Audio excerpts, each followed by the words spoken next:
होश में हमारे शब्दों को ध्यान से सुनना। जब इतना गलत हो जाता है तो अपना चेहरा अपने को पसंद नहीं आता और अपना जीवन अपने को पसंद नहीं आता और अपने अंदर से मन कहने लगता है नष्ट कर दो इस शरीर को। फिर वो जो आगे की लीलाएं होती है, अच्छा ऐसा हुआ, फांसी लगा ली, जहर खा लिया, ये कर लिया, वो कर लिया। यदि तुम परमार्थ के पथिक हो, ये तीन बातें नहीं है तो तुम्हारा पतन हो चुका है। हमारा मन भजन में लेकर होटलों में खाओगे, भजन में मन लगेगा, अशुद्ध आहार करोगे, मनमानी व्यभिचार प्रवृत्तियों का दर्शन, संभाषण और क्रिया करोगे और तुम्हारा मन सच्चिदानंद प्रभु में लग जाएगा। तमाशा समझा है, तमाशा समझ लिया अध्यात्म में मन को लगाना। अपनी दिनचर्या में इतना पावर है कि जहर भी समन हो जाएगा। मीरा जी का समन हो गया ना। अगर नियम है 1:45 उठने का, स्नान का, तो 1:45 बजे ही उठना चाहिए, 2 नहीं बजना चाहिए। अपने पास सामर्थ्य होने पर नीचापमानम सुधा, वो नीच है, उस पर शासन कर सकते हैं, पर उसके द्वारा किए हुए अपमान को सह गए और अंदर से मनाया भगवान तुम्हें सुखी रखे, स्वस्थ रहो। जिसका इंद्रिय मनोनिग्रह युक्त समय व्यतीत होता है भगवत चिंतन में, वो महापुरुष है। अभी वर्तमान में ही है, चिंता मत करो, स्थिति जागृत होने में देर नहीं। सच्ची सच्ची उनमें बहुत सामर्थ्य है, जागो।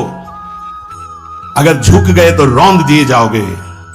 ये 8 बातें भगवत भक्त अपने जीवन में जांच ले कि है कि नहीं है, अगर ना हो तो धारण कर ले। पहला है संत महापुरुष आपके जीवन में है कि नहीं, ये जांच करनी है। देखा है हमने, अगर किसी संत को आदर्श मानकर आप नहीं चल रहे हो तो दिमाग को खसकते हुए देखा, खसक गया है दिमाग। वो मनमानी आचरण केवल सिद्ध बनने के लिए कर रहे हैं। उनके आचरण ऐसे कि भोले भाले लोग ये समझे कि तो सिद्ध है। और जानते हो सिद्ध किसे कहते हैं?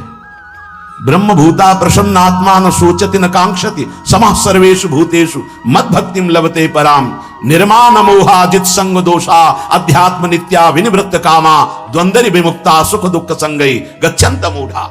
ये स्थिति आनी चाहिए। पूरा कोरा जैसे नाटक मंच पर नाटक किया जाता है ना, पूरा दिखाई देता है, पूरा नाटक। क्यों? क्योंकि कोई डांटने वाला नहीं, कोई आदर्श नहीं है महापुरुष जीवन में। जो मन आवे सो बोलो, जो मन आवे सो नाटक करो, तो 100 200 500 लोग भोले भाले जिनको ककहरा नहीं आता परमार्थ का, वो कह देते मेरे भगवान, मेरे सिद्ध योगी, मेरे महापुरुष, मिटिया मेट कर देते हैं। बात तो तब समझ में आवे जब रसिक जन पास करे, गुरुजन पास कर दे। अपने मन से कुछ नहीं होता, जिसे महापुरुष पास कर दे वही होता है। संत महापुरुष कहे ठीक चल रहे हो, ठीक है, या वो मौन स्वीकृति दे दे, ठीक है। अपने मन से सिद्ध बनने पर सिद्ध थोड़ी कोई हो जाता है। जीवन में तुम्हारे संत हैं कि नहीं, बस इतनी बात देखो। अब एक भगत जी आए थे, अपने लोग तो सबका आदर ही करते हैं। उनका दिव्य रूप से हनुमान जी हमारे सामने प्रकट हुए थे। सच्ची बात कह रहे हैं, जिस समय दिव्य रूप हनुमान जी ने धारण किया तो हनुमान जी महाराज के ही भाई पवन पुत्र भीम कंपायमान थे। भीम जैसे हनुमान जी वैसे भीम, बड़े बड़े पर्वतों को अपनी टक्कर से चूर करने की सामर्थ्य रखने वाले। अभी पैदा ही हुए थे भीम और गोद में लिए हुए माता कुंती चल रही थी। अचानक सिंह निकला, दहाड़ हुई तो गिर गए भीम। तो जो जिस चट्टान पे गिरे चकनाचूर हो गई चट्टान और उस आवाज से भयभीत होकर भाग पड़ा सिंह। अभी गोद में बच्चा थे वो भीम, जिस समय प्रार्थना की कि भैया मैं तुम्हारा वो दिव्य रूप देखना चाहता हूं, तो उनका काहे को तुम व्यर्थ में ऐसा तुम नहीं देख पाओगे। तो उनका हमारी लालसा है, आपका छोटा भाई हो। तो अट्टहास किया हनुमान जी का वो दिव्य रूप कि कंपायमान होकर कह रहे थे हे वायुपुत्र, हे पवन पुत्र, तुम अपने रूप का संवरण करो, मेरी सामर्थ्य नहीं। और वो व्यक्ति ऐसे कह रहा मैं दिव्य हनुमान। हम कह रहे पाखंड मत करो, ठीक से चलो तो ये सब भगवत स्वरूप अनुभव में आ जाएंगे। ठीक से चलो, बड़ा विचित्र स्वरूप है। जब तक जीवन में कोई संत नहीं तो हम ये देख रहे हैं कि वो जीवन या तो पाखंड में सकिल जाएगा और या तो व्यर्थ के चिंतन में फंसा हुआ अपने को मान लेगा कि मैं सिद्ध हूं। आपका शब्द, आपकी दृष्टि, आपकी चेष्टा, तस्मात् शास्त्रम प्रमाणम ते, तब सिद्ध माना जाता है। बहुत सिद्धों के दर्शन हुए गंगा किनारे, सिद्धों का ने कभी नहीं देखा ऐसा प्रमादी। सिद्ध प्रमादी नहीं होता। 95 वर्ष की आयु पूज्य स्वामी श्री ओंकारानंद सरस्वती जी महाराज 4 बजे एक अपने निज जन से कहते, वो स्वेटर पहना दीजिए। बोले स्वामी जी अभी तो धूप है। नहीं, अंदर अभी जाएंगे, चिंतन में विक्षेप होगा, हमारे पास समय नहीं, डाल दो शरीर में। अब इसका एक साधारण शब्द हुआ, इसका प्रभाव इतना पड़ा कि इतनी अवस्था में इतने चिंतन परायण की स्वेटर पहनना है, ये स्मृति बाधा ना पहुंचा पावे, डाल दो शरीर में। कितना सूक्ष्म। बड़े बड़े महापुरुषों को देखा है, अपने ब्रज के प्रेमी जनों को और ब्रह्मबोध संपन्न दोनों महापुरुषों को, किंचन मात्र कहीं भी कोई भी शास्त्र विपरीत शब्द नहीं, एक सेकंड की चेष्टा नहीं पाई शास्त्र विरुद्ध। और यहां शास्त्र में है ही नहीं, हो वैसे सिद्ध हो रहे हैं। क्यों? क्योंकि जीवन में किसी आदर्श महापुरुष का अंकुश नहीं। अगर किसी संत का भय तुम्हारे जीवन में नहीं है तो ये माया रौन देगी, पक्का समझ लीजिए। कोई महापुरुष तुम्हारे ऊपर अंकुश लगाने वाला हो। तो इसीलिए जो देहाभिमानी जी होते हैं भाग पड़ते हैं, क्योंकि उनकी सिद्धावस्था में वो बाधा पहुंचाएंगे। गुरुजन असली सिद्ध बनो, नाटक नहीं, तो भाग पड़ते हैं। और जो गुरुजनों की शरण में रहता है वो परिपक्व भगवत प्राप्त महात्मा बन जाता है। इसलिए पूज्य बाबा कह रहे, पहला, किसी महापुरुष का अनुशासन है कि नहीं। प्रगट में अनुशासन जरूरी है, प्रगट में अनुशासन जरूरी है। नारदानंद सरस्वती जी महाराज नैमिषारण्य के पीछे आए थे, कुछ परिक्रम उन्होंने बताया, अब वो पधार गए जो वहां के अधिकारी बनाए गए, विवेकानंद जी। नए वस्त्र धारण करके आ गए। सदुवई में मना है, यदि ऊपर का नया वस्त्र हो तो नीचे का पुराना और मलिन होना चाहिए। अगर नीचे का तो फिर ऊपर का पुराना मलिन, मैच नया क्रीच एकदम, ये सब साधुता के कुछ नियम होते हैं, साधुता की एक मर्यादा होती है। तो वो दोनों नए पहन करके आ गए, भूल हो गई उनसे, देखा शिष्य। और नैष्ठिक ब्रह्मचर्य में सफेद कपड़े पहनाए जाते, तो और वो खिले हुए ऐसे बांधे, ऐसे सब। उनकी दृष्टि गई, लाख लाख जहां बैठकर सत्संग सुनते हैं स्वामी श्री नारदानंद सरस्वती जी, बड़े ही महापुरुष थे, अपार भीड़। और सत्संग के बाद 1 घंटा सबको एकांत चिंतन करो, क्या वहां ब्रह्म ज्ञान का सत्संग होता था। प्रातःकालीन बेला पे जैसे अपने यहां सत्संग होता है, वहां थोड़ा विलंब होता था, 5:30 बजे, जो निज जनों का।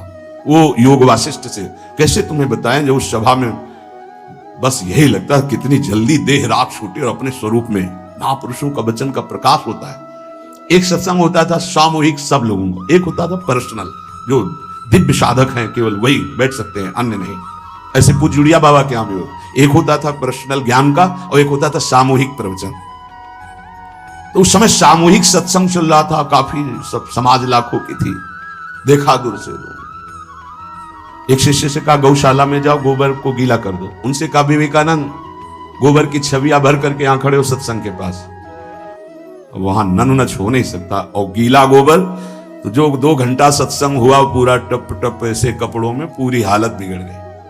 क्या था ये? संत शासन। अब दोबारा वो गलती नहीं होगी, समझाने की जरूरत नहीं, अब समझ गए कि हमसे गलती क्या होगी। संत शासन नहीं है तो ये मन बहुत विचित्र है, बहुत विचित्र है। इसीलिए पहला, जो भी परमार्थ का पति को, चाहे ज्ञान मार्ग का, योग मार्ग का, किसी योग मार्ग की लौकिक ऊंचाई पर पहुंचे हुए कि गुरुदेव आए और उन्होंने कहा कि किसी कारण से शिष्य बढ़ जाए और अपने गुरुदेव की अवहेलना करे तो उसकी गति क्या होगी? दुर्गति। दुर्गति, दुर्गति के सिवा उसके आगे कोई शब्द नहीं है। गुरु को पीड़ा है और शिष्य परम पद में पहुंच जाएगा? नहीं नहीं, ऐसा नहीं हो सकता। अनुशासन अत्यंत आवश्यक है। किसी भी वैभव या लोक व्यवहार या लोक मान्यता बढ़ जाने पर अपने गुरु का अपमान, गुरु की अवहेलना, तो उसकी दुर्गति पक्की। देखो, ये मन है, ये इंद्रियां हैं, ये अहम है, ये केवल गुरुदेव से ही वश में आता है, दूसरी जगह नहीं आता। क्यों? क्योंकि दूसरी जगह उत्तर देने का अवसर है। दूसरी जगह हम नहीं मानते तुम्हारी बात, लेकिन वहां ना उत्तर है और ना नहीं मानते, केवल वहां मिटना ही मिटना है। अगर ऐसा उपासक है तो निश्चित परम पद का अधिकारी। केवल मिटना कोई उपाय नहीं है, अहंकार के पोषण का कोई उपाय, केवल मिटाना है। रो लो, चिल्ला लो, जो तुम्हें करना है कर लो, आना तुम्हें इसी मार्ग में पड़ेगा, दूसरा कोई रास्ता नहीं। बलिहारी घेर करके नष्ट कर देते हैं हमारे मन की मनमानी को, हमारे अहंकार को। इसलिए जीवन में प्रगट में जिनके जीवन में संत हैं और वो स्वीकार करते हैं उनका अनुशासन, उन्हीं का जीवन प्रकाशित होता है, पक्का समझ लेना। दूसरा, भागवतिक मार्ग में चलने वाले उपासक को सांसारिक पुरुषों की मित्रता करके उनकी संगोष्ठी में नहीं बैठना चाहिए। इस बात को बहुत अच्छे से समझ लो। सांसारिक पुरुषों की जो वृत्तियां होती हैं उनमें बड़ा आकर्षण होता है भोगों का, प्रपंच का। जो साधक भ्रमणशील हैं, अगर वो गृहस्थों के यहां जाकर उनकी सैयाओं पर सोते हैं तो उनकी दुर्दशा क्या होती है चित्त की, वो खुद अनुभव करके देख ले। आज तो शास्त्रीय पद्धति को समझा ही नहीं जा रहा। जब बड़े बड़े सुभट गंगा किनारे त्याग वैराग्य ज्ञान के मिले ना, तो आगे का रास्ता खुलता चला गया। सांसारिक पुरुषों के समुदाय में बैठना था। वो तुम्हें भगवान कहेंगे, ईश्वर कहेंगे, अवतार कहेंगे, उनको कुछ ज्ञान नहीं। आप मान बैठेंगे अपने को भगवान, अपने को ईश्वर, अपने को अवतार मानेंगे, तो आप जो अवतार है ना, ईश्वर है ना, भगवान है, उनसे विमुख हो जाएंगे। यहां जो भी अवतरित हुए हैं भगवत पार्षद, वो सदैव दैन्य ही रहे हैं। आप देख लीजिए, उच्च कोटि के महापुरुष चाहे जितनी ऊंचाई पर चढ़े हों, सदैव भगवान की ही स्थापना की है। भगवान के नाम की, रूप की, लीला की, धाम की, भगवत महिमा की स्थापना की है, अपनी नहीं, अपने पार्थिव शरीर की नहीं। ध्यान रखना, जितने महापुरुष प्रकट हुए भगवान की स्थापना की। अगर हम संसारिक पुरुषों का संग करेंगे तो कई तरह से हानि हो जाएगी। सत्संग हो रहा है, बस इतने जो चाहो बैठ जाओ। हमारा पर्सनल एकांतिक केवल गुरुदेव से संबंध है और उनके द्वारा बताई हुई उपासना में हमारा समय व्यतीत होना चाहिए। कोई हमारा मित्र नहीं होना चाहिए, अलग से संगोष्ठी नहीं होनी चाहिए विषयी पुरुष की, सांसारिक पुरुष की। तीसरा, किसी भी अपनी निंदा करने वाले के प्रति कभी भी बुरा व्यवहार बर्ताव नहीं करवाना चाहिए, क्योंकि भगवान प्रेरित करते हैं निंदा करा करके महान बनाने के लिए। ये शब्द याद कर लो। जब तुम्हारी निंदा होने लगे, प्रतिकूलता होने लगे, विपत्ति आने लगे, संकट सताने लगे, तो जान लेना कि तुम्हारी अध्यात्म की भूमिका उठने वाली है, पक्का। ये अध्यात्म की भूमिका उठना बहुत कठिन होता है। अध्यात्म का प्रवचन कर लेना बहुत सरल होता है, नहीं? हाँ, चमड़ी को चिकनी करके और अध्यात्म का प्रवचन करने में कोई कठिनता नहीं, लेकिन चमड़ी और दमड़ी का राग मिटा दे, फिर अध्यात्म की तरफ चले, ये किसी फक्कड़ महात्मा का कृपा पात्र ही होगा, जो फकीर होगा, जिसने विश्व की समस्त भोग वासनाओं को रौंद करके अपने स्वरूप में स्थित हो गया। ऐसे महात्मा के संग के बिना अध्यात्म का रंग नहीं चढ़ सकता, और देखने को मिल रहा है।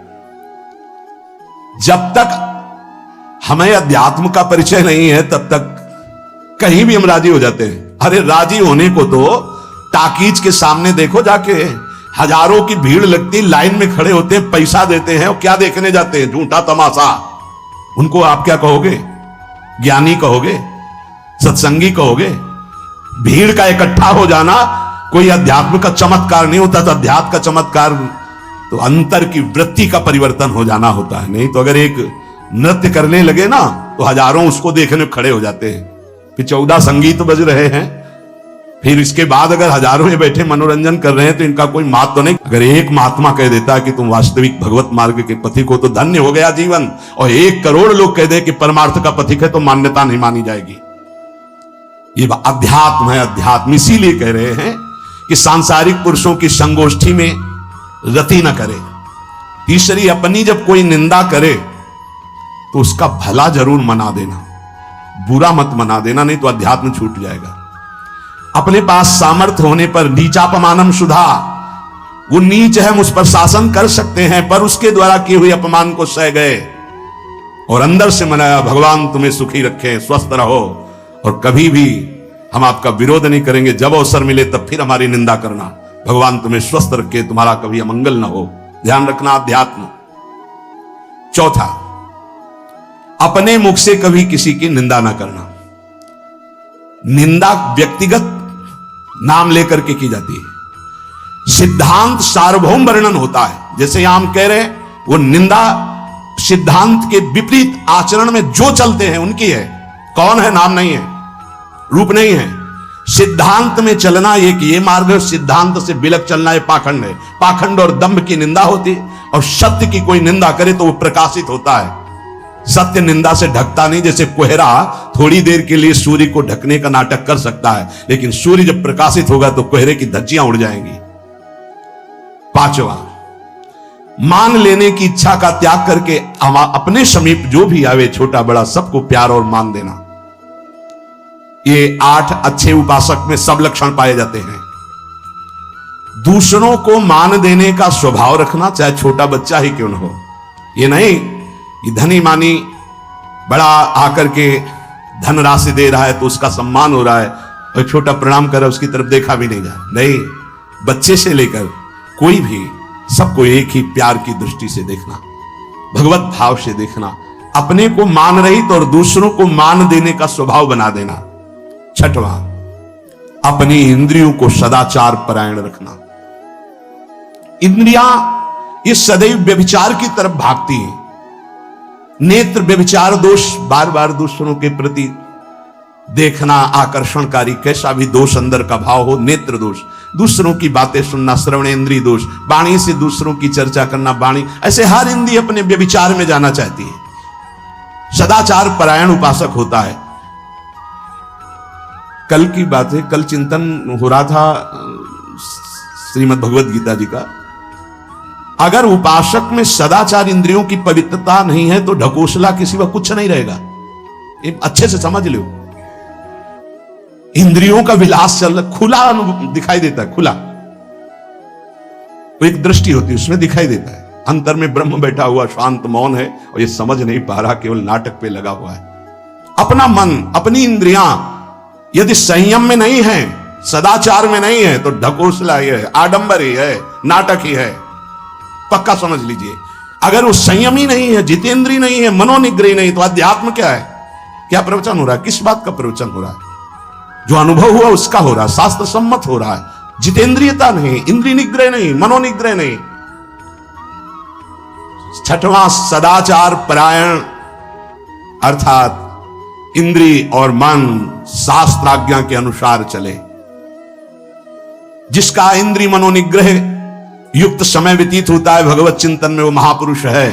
अभी वर्तमान में ही है, चिंता मत करो, स्थिति जागृत होने में देर नहीं। बंद रखो अपनी खिड़कियों को, कहीं माया की हवा ना घुस जाए। सच्ची सच्ची तुममें बहुत सामर्थ्य, जागो। अगर झुक गए तो रौंद दिए जाओगे। एक एक बात अच्छे से समझ लो। मुस्कुरा के, प्रेम व्यवहार दिखा के, अपनापन करके फिर तुमको अधीन किया जाएगा। माया भगवती बहुत बलवती है, ऐसे करके फिर ऐसे प्रहार करती है, क्योंकि साधक बहुत प्रवीण है। ऐसे में अपने को बचा लेगा, लेकिन ऐसे में बचाना बहुत कठिन होता है। हमारी बात को समझ लेना, ऐसे में बचाना बहुत कठिन होता है, बहुत कठिन होता है।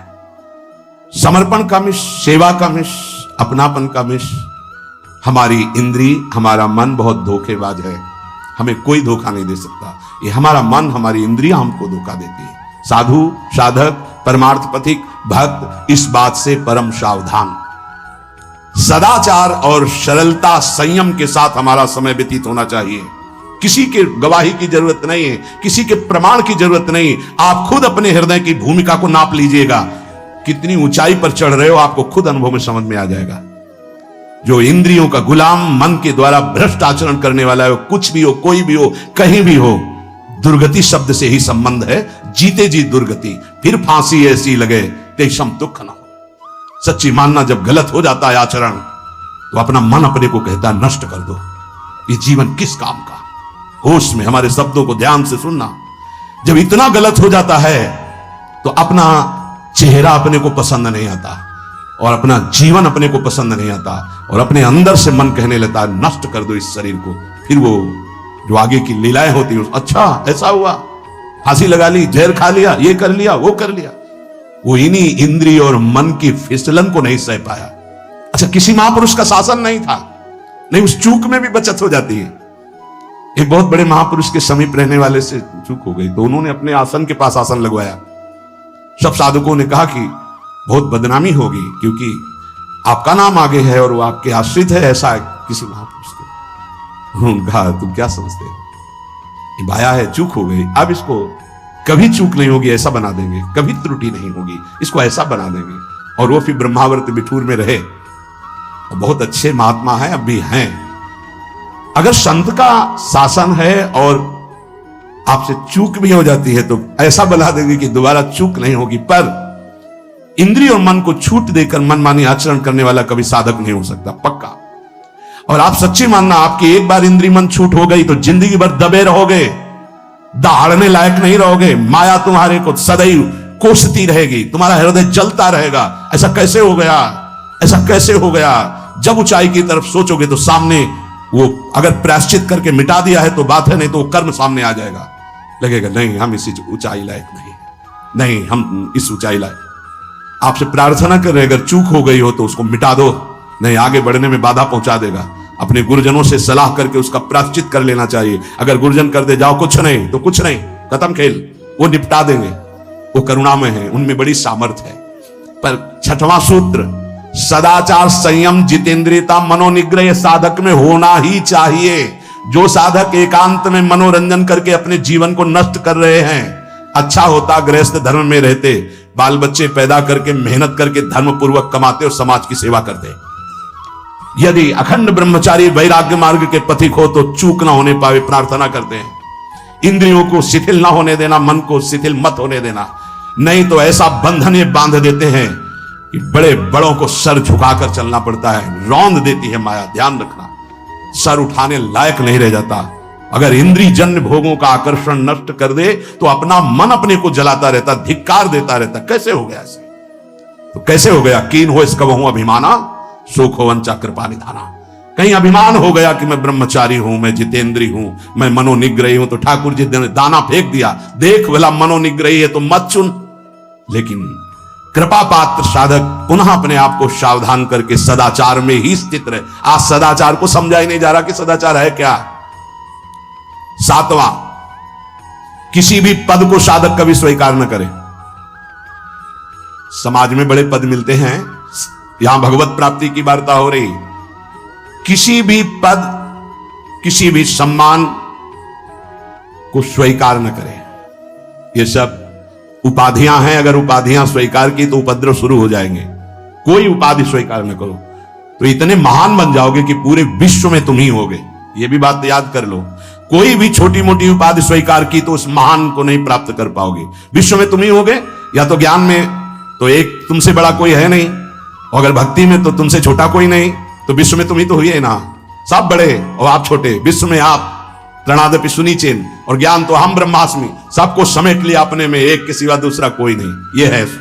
यह है उपाधि रहित महापुरुष की स्थिति। कोई उपाधि स्वीकार न। अनंत ब्रह्मांडों का महारत्न इंद्र नीलमणि, जहां जहां भक्त मेरा चरण रखे वहां वहां रखूं हाथ, पीछे पीछे मैं फिरूं कभी न छाड़ूं साथ। इससे बड़ा कोई पद होगा। निरपेक्षम मुनिम शांतम निर्वैरम समदर्शनम अनुब्रजाम्यहम नित्यम पूये अत्यंगुरेणु भी। जिसकी चरण रज लेने के लिए परब्रह्म परमात्मा पीछे डोलता है, वो है ये पद। जब कोई पद नहीं स्वीकार करता तो ये पद प्राप्त होता है। इसलिए सातवां, किसी भी उपाधि को, पद को साधक कभी स्वीकार न करे। आप यहां के अमुक बन करके अमुक नहीं, सेवाएं सब हैं पर सेवक हूं, कोई पद नहीं। देख लो बड़े बड़े महापुरुषों को। पूज्यपाद उड़िया बाबा जी ने जब देखा तो दंड का विसर्जन कर दिया कि पद की तरफ एक घसीट रहा है। गंगा जी में महाप्रभु चैतन्य देव ने गंगा जी में जो हमारे परम पद के बीच में आएगा वो सबका प्रवाहित कर देना ही उचित है। बहुत समझना, पूरे जीवन भर याद रखना, यह अध्यात्म है। अध्यात्म कभी कोई भी उपाधि स्वीकार ना करे, तो बहुत जल्दी उपाधियां सामने लिख दी जाती है, तभी कोई वो स्थिति ही नहीं आती।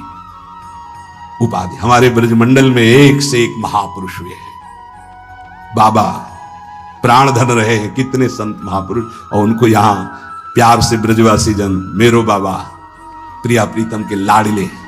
कोई उपाधि नहीं, कोई पदवी नहीं, कोई प्रतिष्ठा नहीं।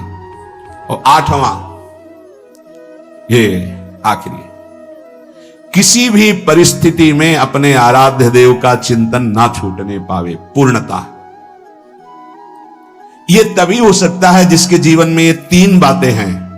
आखिरी वाली बात, किसी भी परिस्थिति में अपने लक्ष्य का चिंतन न छूटने पावे। ये तीन बातें जिसके जीवन में है तो ये आखिरी बात पूर्ण होगी। आखिरी और पहली दो बहुत जोर की बात थी।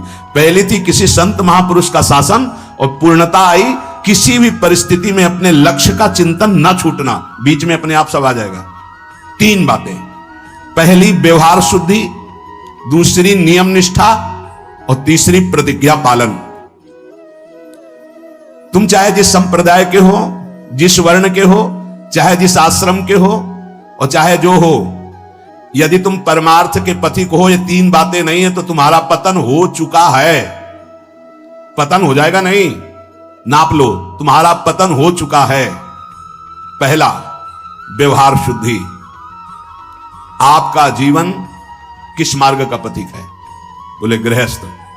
आप अपनी मर्यादा में, आपकी जो मर्यादा है प्रवृत्ति मार्ग की, उसी के अनुसार एक सीमा में रहकर आपका इंद्रियजन्य व्यवहार। दूसरा, आप कौन? विरक्त मार्ग के पथिक। अब विरक्त मार्ग के पथिक के बहुत से रास्ते हैं, संन्यास, योग मार्ग, अमुक अमुक अमुक अमुक, लेकिन हर निवृत्ति मार्ग का एक ही उपदेश है, उसका व्यवहार शुद्ध होना, इंद्रिय संयम, मनोनिग्रह। अगर वैरागी होकर इंद्रिय संयम नहीं है, मनोनिग्रह नहीं, तो उसका व्यवहार अशुद्ध है। इसी में सब आ जाएगा, सब कुछ, सारा व्यवहार आ जाएगा। गृहस्थ होकर यदि उस सीमा के अंतर्गत नहीं, बाहर भ्रष्ट है, तो साधक ही नहीं।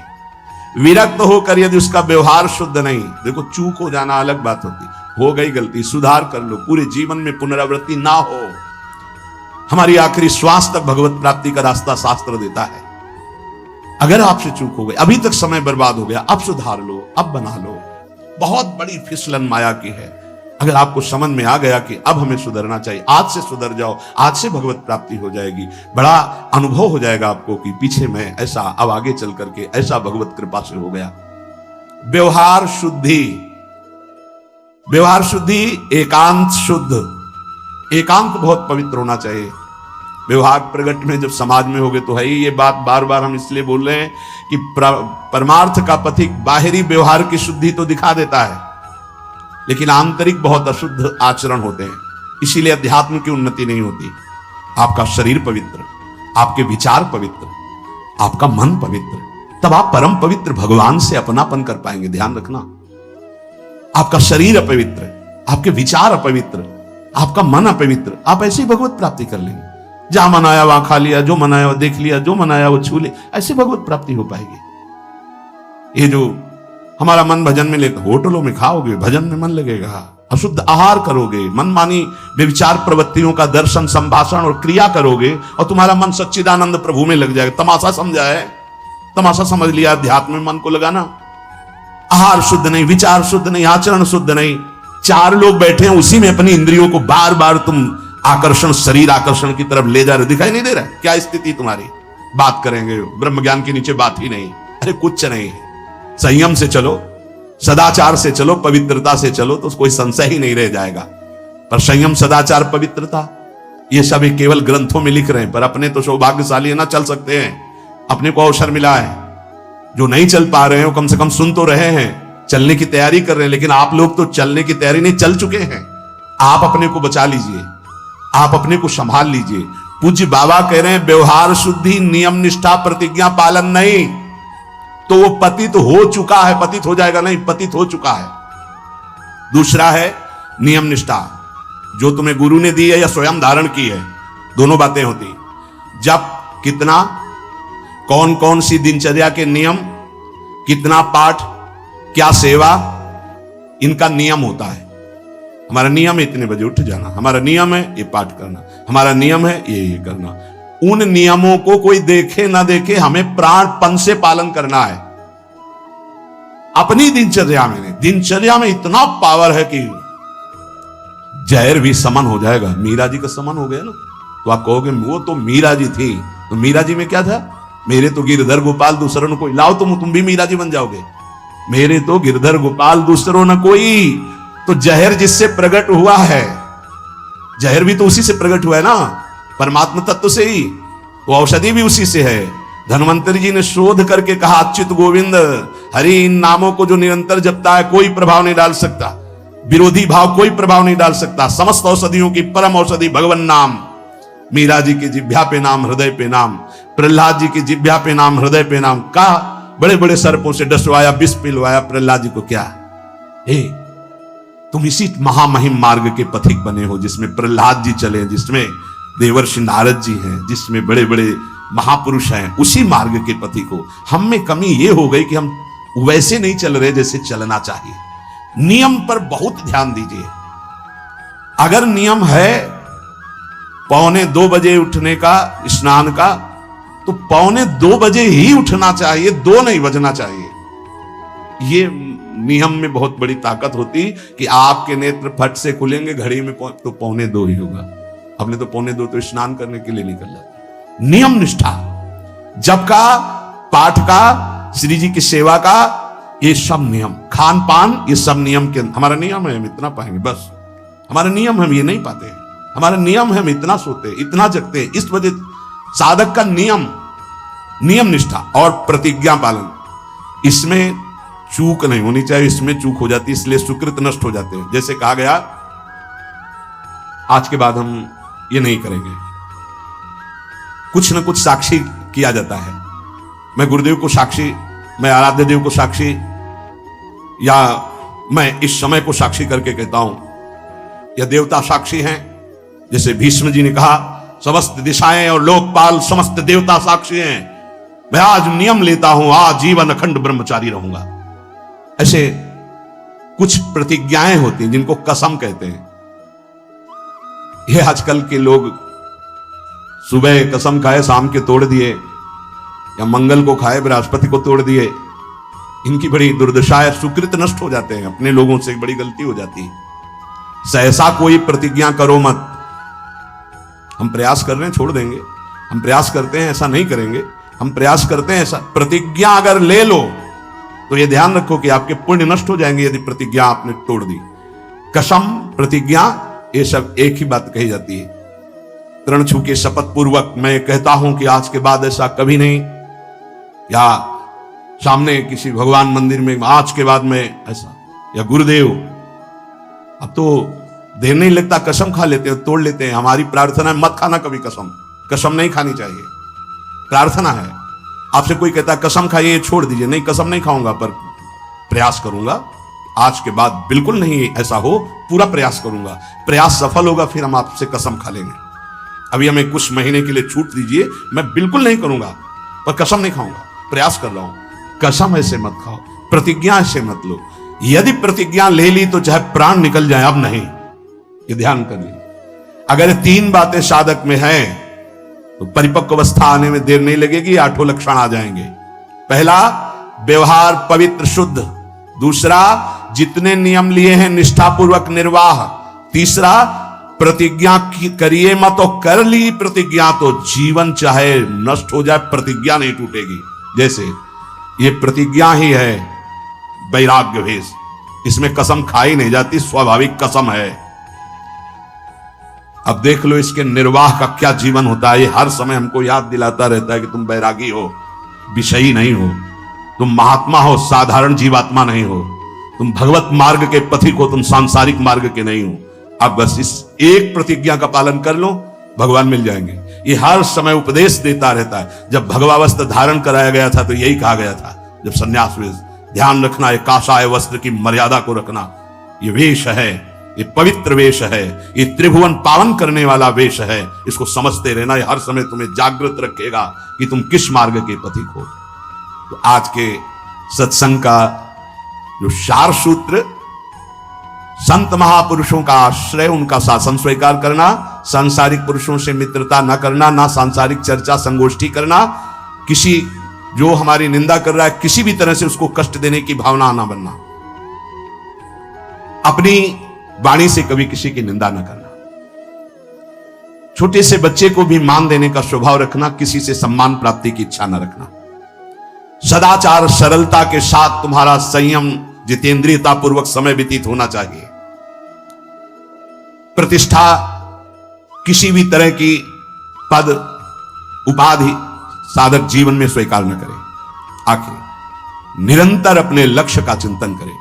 इसकी पूर्ति के लिए व्यवहार शुद्धि, नियम निष्ठा और प्रतिज्ञा पालन जीवन भर तीनों, अगर ये तीनों कहीं भी फिसल रहे तो तुम पतित हो चुके हो। तभी पतित हुआ पुरुष कभी प्रतिज्ञा का पालन नहीं कर पाता, पतित हुआ पुरुष कभी नियम निष्ठा में नहीं चल सकता, पक्की दिनचर्या नहीं हो सकती। उसकी व्यवहार शुद्धि कैसे कही जाए जब पतित हो गए। देखो, और पतित को भी पावन करने का रास्ता है भगवान की शरण।